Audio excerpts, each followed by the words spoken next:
Right, today during a Senate Judiciary Committee hearing, Senator Josh Hawley engaged in a very tense back and forth with a Berkeley law professor over her commentary over whether or not men can get pregnant. Who would have thought it? Take a look.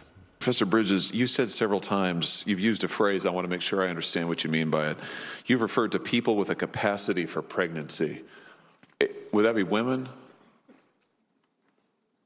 Many women, cis women, have the capacity for pregnancy. Many cis women do not have the capacity for pregnancy. There are also trans men who are capable of pregnancy, as well as non-binary people who are capable of pregnancy. So this isn't really a women's rights issue.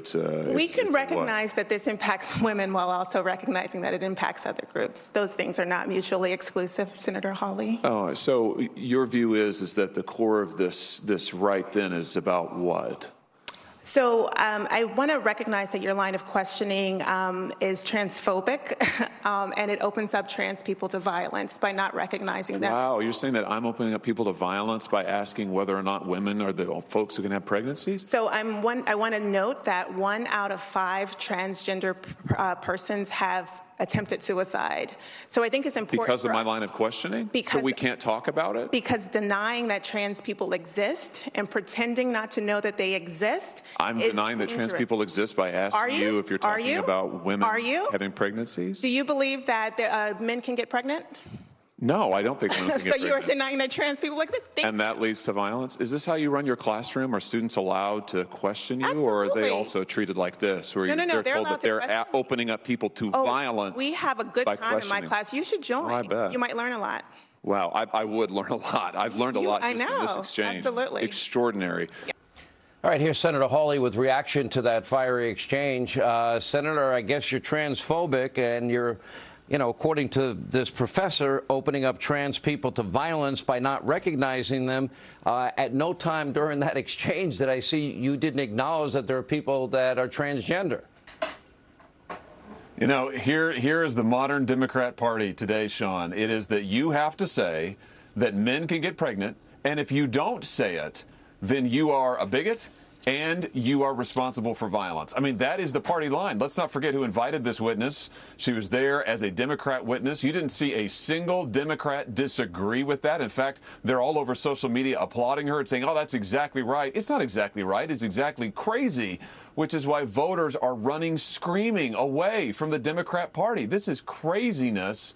And I tell you, Sean, they are so out of touch with America. It's just, you can't even make this stuff up. All right, so when she says to you and asks you a question, I guess offering you a test, do you believe that men can get pregnant? And your answer was no, I don't think men can get pregnant. That led her to state that that means that you deny the existence of trans people. Okay, so if she's saying that somebody was biologically born a woman, that now considers themselves a man, you acknowledge some people do that, and some people go through whatever surgery they have.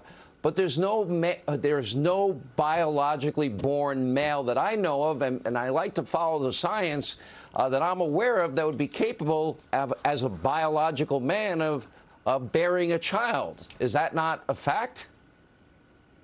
I think it's a fact, Sean, and you know what? But for today's Democrats and Democrat leaders, it's not only not a fact, it is religion to them that you affirm that men can get pregnant, and if you don't say it, then you are responsible for violence. I mean, this is their line. By the way, Sean, these are the same people, the same Democrat leaders who want to force young women to compete against biological men in girls' sports. I mean, now we know why. If for all the parents out there like, why in the world do all of these Democrats want to eliminate girls' sports? Now you know why. They don't believe there is any such thing as a woman.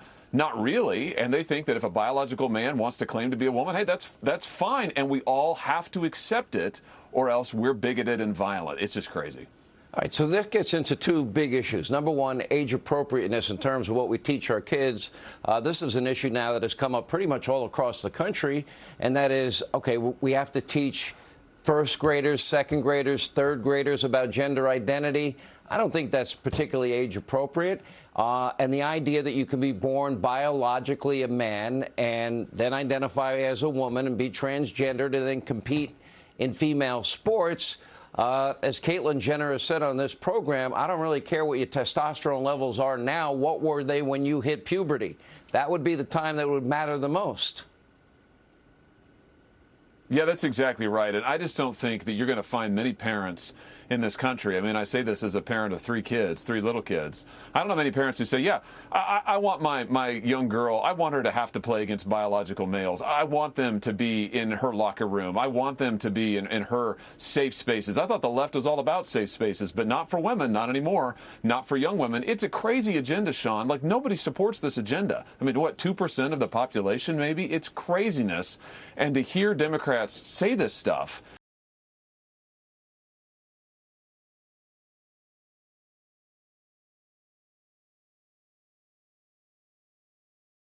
you have to agree that men can get pregnant or else we are predators. I mean, that's just insane. It is truly insane. Now you're getting into a really important part of all of this. Either you agree with everything the professor is saying, or you're transphobic, 1. 2, you're putting people's lives at risk.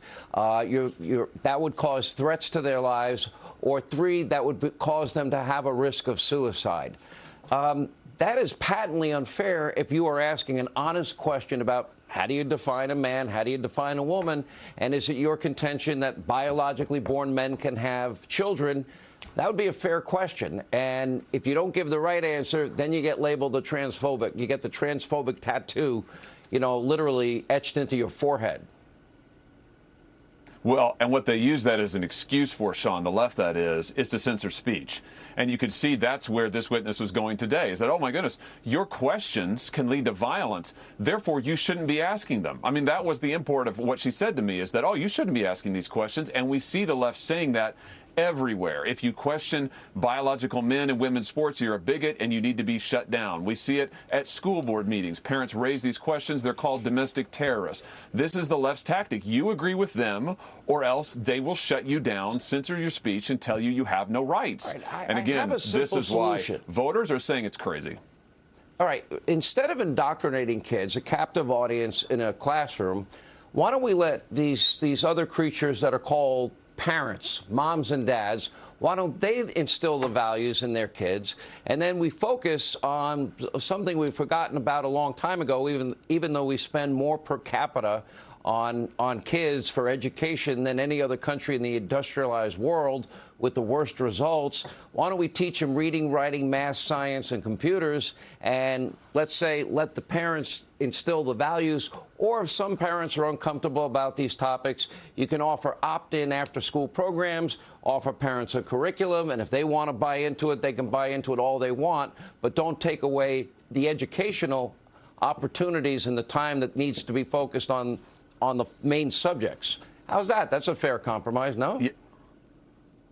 I would say that sounds pretty good. I mean, what a concept to actually teach kids lessons and information, knowledge they can use. Think about this, though, Sean. This Democrat witness today, she's a professor, I think, at Berkeley. So her students are paying, I don't know, $60,000, $70,000 a year to be taught this craziness. Go figure. Well, you pay a lot you get quality education everywhere. Senator, great exchange. Fascinating times. Thank you for being with us. When we come back, Manhattan's radical district attorney may be forced to back down. We've got an exclusive interview you don't want to miss straight ahead as it relates to that bodega worker as we continue.